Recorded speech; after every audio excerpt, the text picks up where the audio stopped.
దీపం ఒక్కటే ఇంగిలి ఉండదు దానికి. ఆ దీపాన్ని వెలిగించి ఇంత పసుపు వేసి ఇంత కుంకం వేసి అక్షతలు వేస్తే నువ్వు పూజ చేశావు. అటువంటి దీపం మనం ఈ మాసంలో ప్రత్యేకంగా పౌర్ణమి తిథి నాడు వెలిగించినప్పుడు ఒక శ్లోకం చెప్పకుండా వెలిగించవద్దు.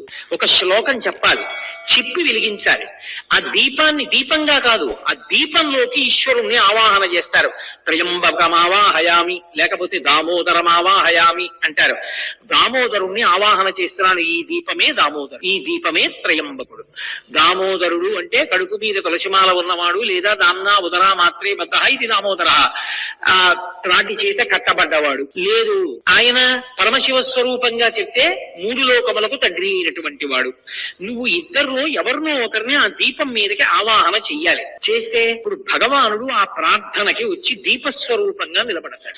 అందుకే అసలు పరంజ్యోతి ఈ నామం లేకుండా ఏ సహస్రనామం, దీపం ఒక్కటే ఇంగిలి ఉండదు దానికి. ఆ దీపాన్ని